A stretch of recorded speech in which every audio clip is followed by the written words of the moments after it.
Hey guys, what's up? It is your girl, Lock Looney Tune, and I am back with this week's review of The Biggest Loser Challenge America. We are now in episode 3. So let's get it started. So when the show opens up, we see Danni and Pam crying because apparently they're the only two players left on Jillian's white team. And I think I would be a little upset too if I started seeing my team members drop like flies.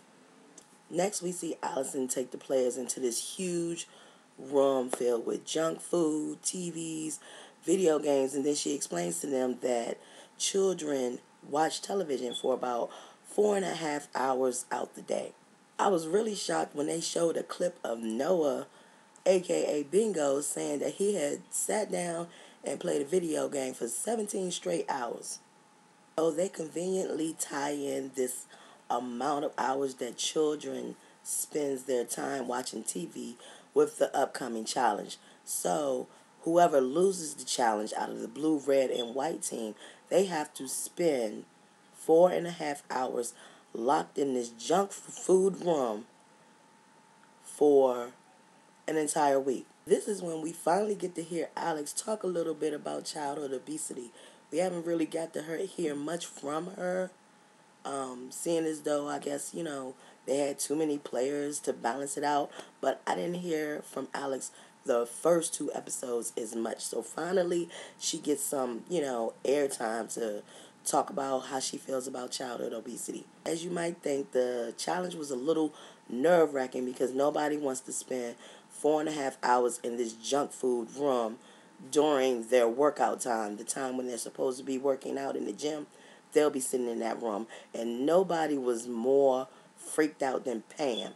Pam was like going out of her mind. She didn't think that she could handle being in that room for 4.5 hours. In the end, the red team was safe. It went to a tiebreaker between the blue and the white team. And the white team wins, which makes Pam and Danni really happy. And it leaves the blue team doomed to stay in that junk food room for 4.5 hours. Dolphins' red team wins the weigh-ins 2 weeks in a row, but they can't get comfortable. They have to continue to get moving, and Dolphin is going to make sure that they do not slack off. Meanwhile, you see the blue team go into the junk food room. There is cookies, cakes, all kinds of goodies, donuts. It's everything. It's like pizza. It's every kind of junk food imaginable in this room. So what does Alex do? Alex comes in there and she says, I have an idea. She takes this big old pitcher of orange juice and she pours it over everything, like everything, anything. And then she assumes that they're not going to eat it. So Bob steps back into the gym and he has no idea that his team has to stay in this junk food room for 4.5 hours each day throughout the week. He just finds this out because Dovid and Jillian let him know. Bob said he's not worried. I have all kinds of faith in my team. We're gonna have to work strong, but I believe that they can do it. The same old rigmarole. He doesn't want to, give it up that he's a little nervous, but yeah, I believe he's a little nervous. He's not going to show it to Jillian or Dovid, because he has to keep his game face on. But I believe he was a little nervous about it. So now there's another crying session. This time it's Cate. And so Dovid, sits her down, gives her the quote unquote talk and finds out why she's crying.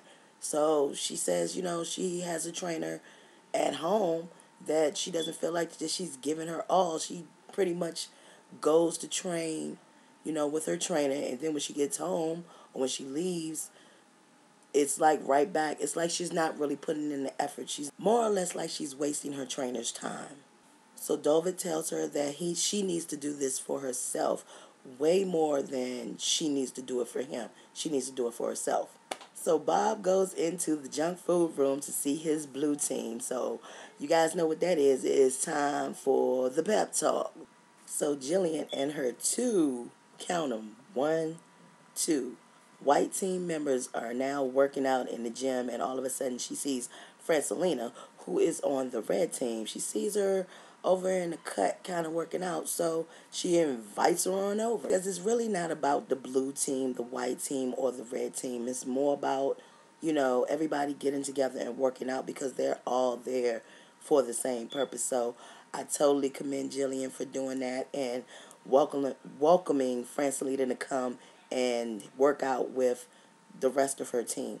Then we learn more about Francelina and her situation with her father and the fact that he's an alcoholic and just so many of the different things that kind of gave her this emotional eating, situation. I always love the parts where the trainers actually, really sit down and learn about these players and give them the pep talks and try to find out where their problem with weight loss really stem from. The blue team still sitting in the junk food room, right? But they ain't moving. I'm watching them and they're sulking and they're like, oh, woe is me, why am I sitting in this junk food room? We're locked in here for 4.5 hours. What the heck are we going to do? Yet ain't none of them moving. They're just sitting around on the couches, sitting around on the beanbag chairs, not doing any damn thing. I'm looking at them like, if y'all people don't get the hell up and start moving, I don't care if there are donuts stacked up to the sky around you. It's still a room, and it's still, it's not like somebody is tying your arms together and got you bound and gagged or anything like that. You can still move. You can still do what you need to do in that room. But no, they stay put.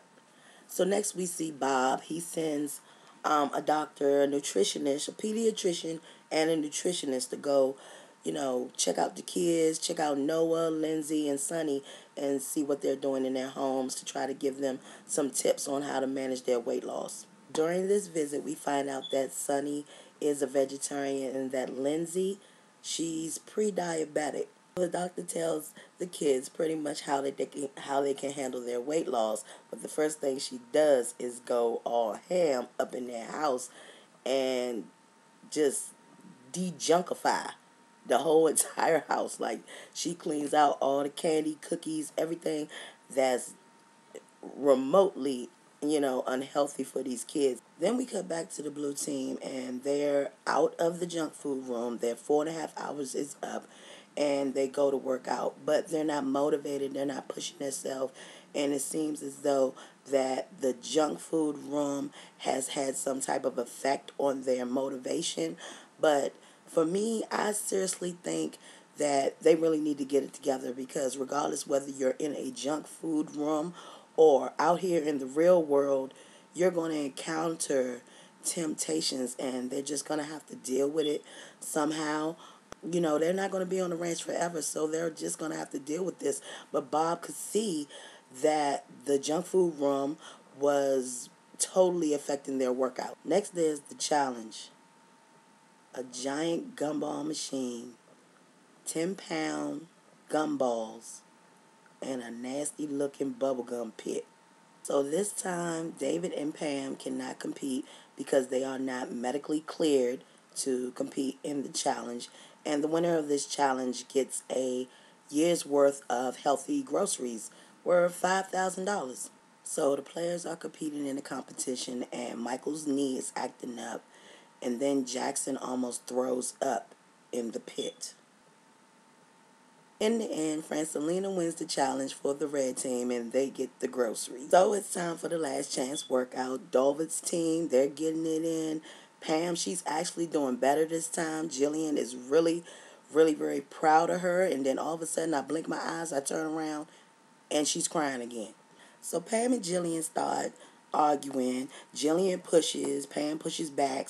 Jillian tells her, go inside, leave, and she's like, no. And I mean, it's just like back and forth, back and forth. Pam really started to get angry, very, very angry, but I think it helped. I think it pushed her, and I think it gave her exactly what she needed. So now it's the end of the week, and the blue team is finally getting out of the junk food room.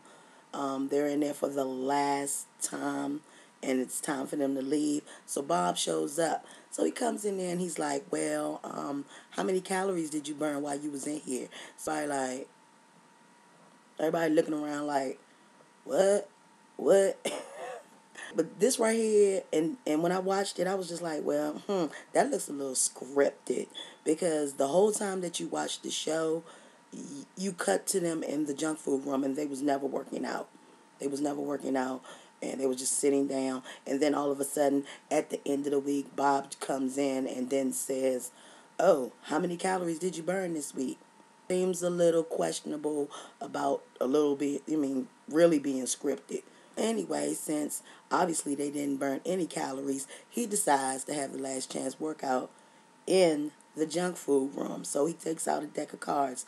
So each suit in the deck of cards represents exercise. I think it was burpees, squats, push-ups, and thrusters or something like that. He went through the whole deck of cards, and they got it inside the junk food room. So it's time for the weigh-in, and we find out that there is no more red line. They go back to voting, which is what I did not want them to do. So Jackson weighs in, and he only loses 2 pounds this week, so he's completely devastated. Dover has 3 members of his team only lose 2 pounds, so his reaction is sort of like crazy. Pam hits the booty dance after losing 9 pounds and is the biggest loser for the week. In the end, the blue team is safe, the white team with its 2 members is safe, and the red team has the vote. At the end of the voting, Cate, she had to say goodbye. Next time we see Cate, she has gone from her starting weight, 237, down to 196 pounds, living a healthier lifestyle, and she will soon be running a full marathon. Alright guys, so that's my review for episode 3 of Biggest Loser Challenge America.